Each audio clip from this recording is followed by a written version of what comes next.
The moment Rimuru arrived, the land itself felt wrong. Milim's domain, once Eurazania, should have been defined by the Holy Mountain, a natural monument that dominated the skyline like a god's spine rising from the earth. Rimuru knew that mountain. He remembered how it anchored the land, how it gave Eurazania its identity. But now, as the transport magic faded and the world snapped back into place, there was no mountain waiting for him.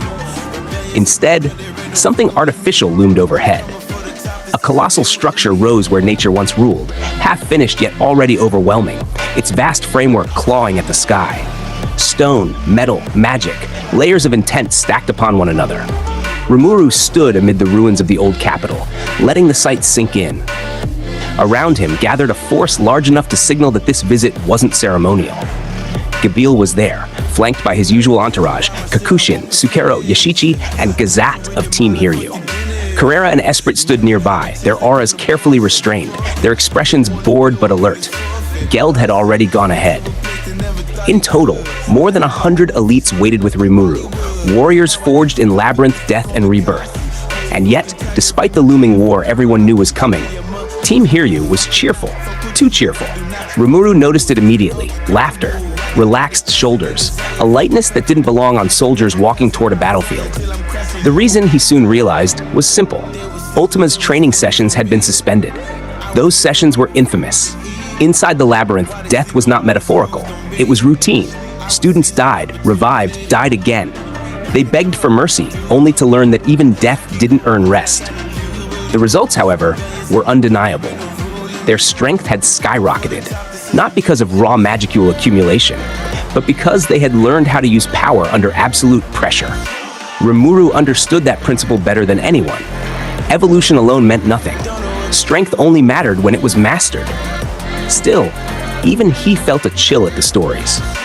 This wasn't training that made you say, "That nearly killed me," he thought. This was training where death was the curriculum. He made a mental note to speak to Ultima later. Results or not, excess always carried a cost. They waited. 10 minutes passed. Milim had promised she'd be there, yet no guide appeared. Carrera clicked her tongue. "She's late, isn't she?"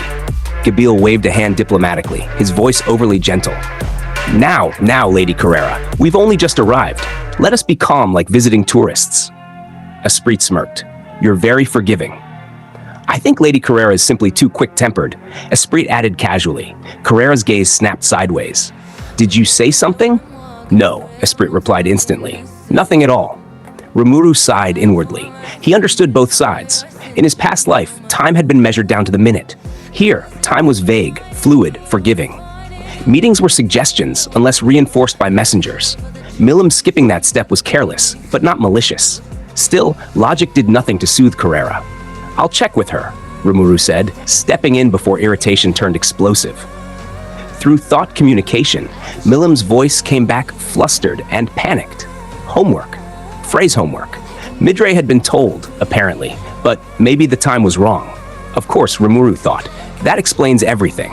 He reassured her, ended the call, and turned back just in time for chaos to arrive on foot. A group rushed toward them, led by a compact dragonute with human features and burning enthusiasm. "Ah! You must be the Demon Lord Rimuru," the man exclaimed. "So gallant, truly dignified. I, Jagi, admire you deeply." Then he bowed. To Gabil. Rimuru froze. Gabil froze harder. "Oh, no, I am merely Rimu." Jagi cut him off with reverent fervor. "There's no need for introductions. Who in the Demon Lord's domain does not know your name?" Rimuru blinked. Carrera's eyebrow twitched. Esprit's patience evaporated. It was almost impressive how thoroughly Jagi ignored reality. Aura alone had betrayed Gabil, Rimuru realized. Gabil let his presence leak. Rimuru did not. To Jagi, the obvious answer had been the loudest one. Carrera stepped forward. "Hold on. That guy's name is... And who are you?" Jagi snapped, eyes narrowing. "His attendants? You may be in uniform, but interrupting grown men reflects poorly on your education." That was it. Carrera smiled. Not the warm kind. A vein pulsed at her temple, visible even through restraint. 3 seconds, Rimuru estimated. Maybe less. Esprit moved first. She reached out, not to kill, not even to seriously injure, just enough force to shut him up. A warning strike. For most Magic-born, it would have been lights out. Jagi caught her hand. The clash detonated into motion, grip, twist, sweep. Esprit flipped midair, countered with a kick, then another, her body moving like a blade dancing through wind. Jaggi retreated, somersaulting back, evading every blow with uncanny precision. They landed facing each other, equal. Rimuru's eyes narrowed. This wasn't a nobody. Jaggi cracked his neck, grinning. "You're holding back." Esprit smiled back, delighted. "You noticed." Carrera didn't intervene. She didn't need to. She wanted this. Rimuru stepped forward, authority in his posture. "That's enough. Jaggi, was it? Call your superior." Jaggi scoffed. "Don't interrupt a real man's battle."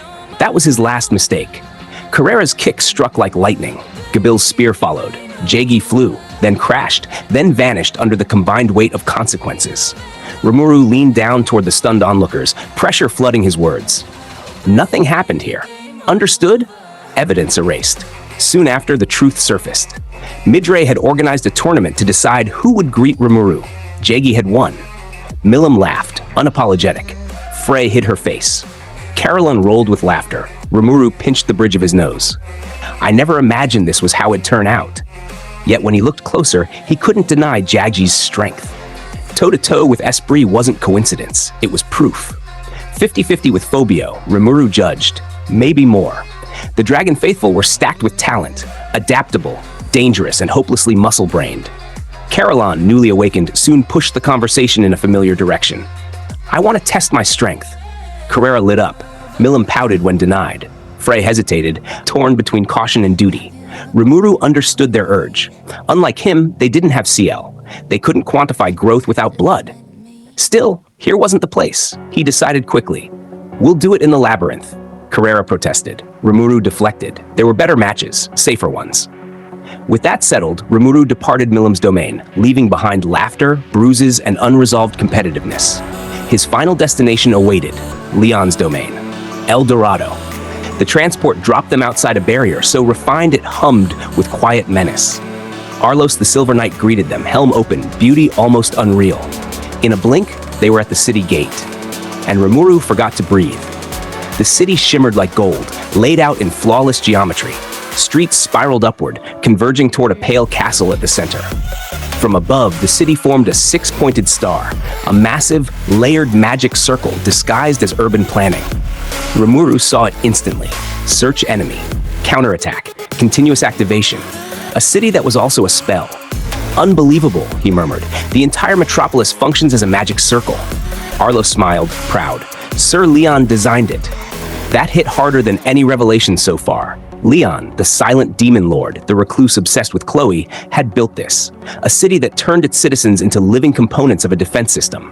Harmony between nature, magic, and architecture. Rimuru felt frustration twist into awe. Why didn't I think of this? As a former construction worker, it stung.